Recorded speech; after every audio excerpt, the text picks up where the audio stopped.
इस दुनिया में पॉर्न तो सभी देखते हैं, लेकिन कोई भी इस विषय पर खुलकर बात करना पसंद नहीं करता।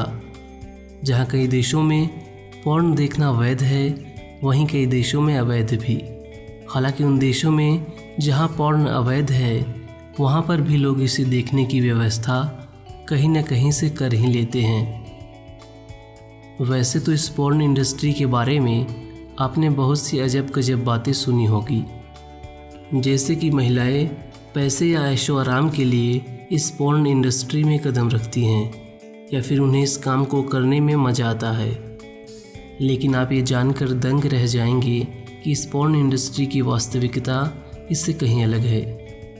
दोस्तों, आज के इस वीडियो में हम पॉर्न इंडस्ट्री के इसी काली सच्चाई का पर्दाफाश करेंगे, जिन्हें जानकर आप हैरान रह जाएंगे।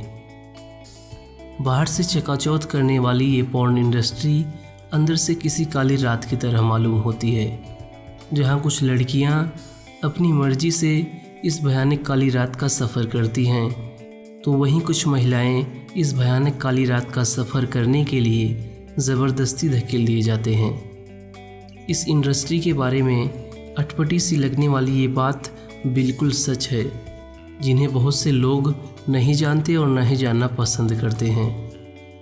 लेकिन किसी बात को न जानने की इच्छा से उस बात की सच्चाई बदल नहीं जाती। जिन देशों में पॉर्न वैध है, उन देशों में ऐसे कई एजेंट्स और एजेंसियां हैं जो मासूम और कम उम्र की लड़कियों को ग्लैमर वर्ल्ड के हसीन सपने दिखाकर धोखे से उन्हें अपने जाल में फंसा लेते हैं और जिनसे बाहर निकलना लगभग नामुमकिन होता है। पॉर्न इंडस्ट्री की ऐसी बहुत सी घटनाएं हैं जो ये साबित करती हैं कि ये इंडस्ट्री बाहर से जितनी ग्लैमरस दिखती है, अंदर से उतनी ही खोखली और वीरान है। वहीं पॉर्न इंडस्ट्री के ऐसे कई केसेस भी हैं जिनमें लड़कियां इस इंडस्ट्री के बाहरी चकाचौंध से प्रभावित होकर एंट्री तो खुद लेती हैं, लेकिन बाद में इस पॉर्न इंडस्ट्री की काली सच्चाई से रूबरू होकर चाहते हुए भी बाहर नहीं निकल पाती। जापान की साकी कोजाई भी उन्हीं लड़कियों में से एक है। नौजवान, खूबसूरत और स्टारडम की चाह रखने वाली साकी कोजाई फेमस बनना चाहती थी। फिर एक दिन टोक्यो शहर में इनकी मुलाकात एक मॉडल हायरिंग एजेंट से हुई। उस एजेंट ने प्रमोशनल वीडियोस में काम करने के लिए साकी को एक जॉब ऑफर की। उस समय साकी कोजाई की उम्र मात्र 24 साल की थी। स्टारडम की चाह और उस एजेंट पर विश्वास करते हुए साकी ने बिना कुछ देखे उस कॉन्ट्रैक्ट पर साइन कर दिया। और कोजाई जैसे ही पहले दिन काम पर गई, उन्हें वहां कैमरे के सामने सेक्स करने के लिए कहा गया और ये सुनकर कोजाई दंग रह गई। कोजाई आगे बताती हैं कि वहां पर मेरे चारों तरफ लगभग 20 लोग खड़े थे जो मेरे कपड़े उतारने का इंतज़ार कर रहे थे। मैं सहमी हुई थी और रोए जा रही थी। आखिरकार न चाहते हुए भी मुझे उस दुख भरी काली रात का सामना करना ही पड़ा, क्योंकि मेरे पास वहाँ से निकलने का कोई रास्ता नहीं था। साकी आज 31 साल की हैं और ये कहने से पीछे नहीं हटती कि पॉर्न के इस भयंकर काली रात का सफ़र उन्होंने अपनी मर्जी से नहीं किया, बल्कि जबरन उन्हें इस सफ़र पर धकेला गया था। वहीं कैलिफोर्निया की रेगन रीज इस इंडस्ट्री के दूसरे पहलू को उजागर करती हैं, जो अपनी मर्जी से इस पॉर्न इंडस्ट्री में शामिल हुई थी।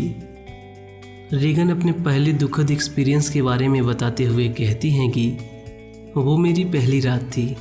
मैं उस दर्द से रोए जा रही थी, क्योंकि वो अपनी ताकत से मेरे साथ ज़बरदस्ती कर रहे थे। मैं सांस नहीं ले पा रही थी, क्योंकि मेरे गले में उन्होंने लिंग डाल रखा था।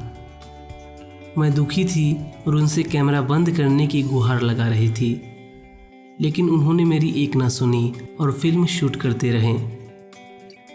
दोस्तों, ऐसी बहुत सी घटनाएं हैं जो ये साबित करती हैं कि इस नरक के दलदल में जहां कुछ लोग अपनी मर्जी से गए हैं, वहीं कुछ को जबरन धकेल दिया गया है। और ये एक ऐसी दलदल है जिसमें चाहकर भी लोग बाहर नहीं आ पाते। जी हाँ, ये पॉर्न इंडस्ट्री की एक ऐसी कड़वी सच्चाई है जिस पर ज़्यादातर लोग यकीन नहीं करते। दोस्तों, अभी के लिए बस इतना ही। वीडियो देखने के लिए आपका बहुत बहुत धन्यवाद। अगर आपको ये वीडियो पसंद आया और आप ऐसे और भी रोचक जानकारियों से रूबरू होना चाहते हैं तो प्लीज़ इस चैनल को सब्सक्राइब कीजिए। इस वीडियो को अपने दोस्तों के साथ फेसबुक और व्हाट्सएप पर शेयर कीजिए।